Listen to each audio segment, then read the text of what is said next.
And that's why it's important for Professor Brewster to teach social responsibility in classes every day right here on the WVU campus. Nearly 175 people have turned in their vulgar t-shirts to the Mountaineer Maniacs for a $20 voucher towards a licensed WVU shirt. I'm Amy Wallace, and coming up on WVU News, I'll tell you how the basketball program is adjusting to the Big 12 conference change. I'm Amy Wallace, and I'll tell you what students are trading in for one of these. WVU News starts now. There are nearly 9 million homosexuals in America. I'm Amy Wallace, and coming up, I'll tell you one WVU professor's story. WVU News starts now. There are approximately 9 million homosexuals here in America. I'm Amy Wallace, and this week on WVU News, I'll tell you one WVU professor's story about his own sexual orientation. Happy National Coming Out Day! Here at West Virginia University, the LGBT, or the lesbian, gay, bisexual, transgender group, embraces diversity. The LGBT community needs straight allies. You know, they need heterosexual people who are willing to stand up and say, okay, enough is enough. And for WVU Professor Daniel Brewster, that's important because Brewster just came out publicly declaring he was gay. So I realized that my story could be used to bring a face to the reality of what's happening to these people. Brewster decided to go public after he was verbally attacked at a WVU football game. I was actually shocked that people would do that to a member of the faculty at the university. I wasn't surprised about the homophobia because I've experienced homophobia on this campus. And that's why it's important for Professor Brewster to teach social responsibility in classes every day right here on the WVU campus. And that commitment to teaching tolerance that made Brewster speak out in the Daily Athenaeum about his sexual orientation and the response to the article was positive. So I would say I got about 1,500 responses. Yeah, from all over the country. He also received positive feedback through social media sites such as Facebook. Amy Wallace, WVU News, Morgantown. The basketball team will have some good competition next season going into the Big 12. Right now, the Big 12 has 4 teams ranked in the preseason polls. As far as the basketball side, I think they're on the uprise and will add to the competition that they want. Coach Bob Huggins knows firsthand what to expect when traveling to schools in the Big 12. While coaching at Kansas State 5 years ago, he noticed all of the basketball teams in the Big 12 have their own arenas. From a scheduling standpoint, it makes it so much easier. We don't have anybody in the Big 12 who is a third tenant in a building. West Virginia's basketball facilities are up to par with the rest of the Big 12. The WVU Coliseum seats 14,000, which would be the 5th largest in the Big 12. And I think the other thing is the fan base is a lot like it is here. In some places, honestly, better. You know, they're going to put 19,000 in at Kansas.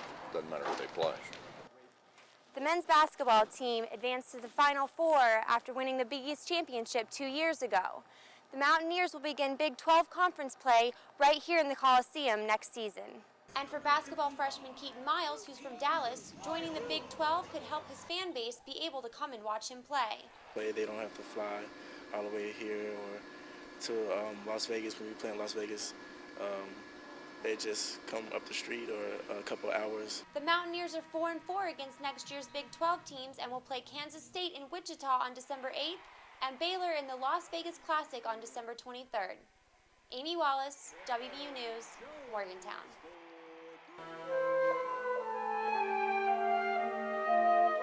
A concert was held to remember those lives lost in the September 11th attacks. One survivor, WVU Business and Economics professor Dr. Tom Witt, was in the Marriott Hotel between the two towers at a national conference when the first plane hit at 8:46 a.m. When it looked like things were clear, we exited from the hotel, and I ran over to the Hudson River. Witt found a phone and called his office to check in. He was on the phone when tragedy struck again. And then suddenly I looked up and saw the second plane hit the South Tower. While this was going on, Witt's wife was still in the hotel. My wife was up on the 10th floor getting dressed, and she is hearing impaired, and she figured something was going on, and she looked out the window and saw flaming material falling outside the window.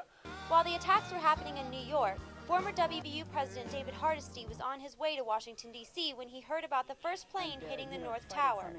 Hardesty thought nothing of it until he heard about the second plane. As we got off the plane, the second plane went into the other tower, and it became obvious this was some kind of an attack. Hardesty walked around D.C. for hours before driving back to Morgantown. There had been a bomb scare at the brand new Waterfront Place Administrative Building. Was brand new. We, of course, had students from other countries, including countries in the Middle East, who were very fearful that there might be retribution. Two WVU alumni, former Mountaineer quarterback Chris Gray and Jim Samuel, were killed in the attacks on the World Trade Center. The wall was a gift from Samuel's good friend and former roommate, Brian Martin. And for Dr. Witt, the memories of that day linger on. We noticed when we started walking up is people started helping us. They would give us bottled water, they would give us some food. And West Virginia University as a community continues to remember all lives lost on September 11th. If you would like to visit the WVU Remember site, visit the address at the bottom of your screen. Amy Wallace, WVU News, Morgantown. During the WVU versus Marshall football game, a student was shown on national television wearing a Mountaineer shirt with profanity on it. Millions saw the t-shirt and has caused a problem for the university's image. Makes the university look like just a party school that no one would want to or their children to attend to. Athletic Director Oliver Lux sent out an email asking students to think about the university's image when wearing inappropriate WVU apparel. Mountaineer Maniacs Director Steve Staffolino has created the T-shirt Amnesty Program to give students an alternative to these vulgar shirts. If anyone brings a West Virginia shirt or a Mountaineer shirt with any type of profanity on it whatsoever, they can trade it in for a $20 voucher to the bookstore, Book Exchange, or Coliseum Team Shop. WVU has consistently been ranked in the Princeton Review and top party schools every year. Some students agree the image is important but don't think they should take away the shirts.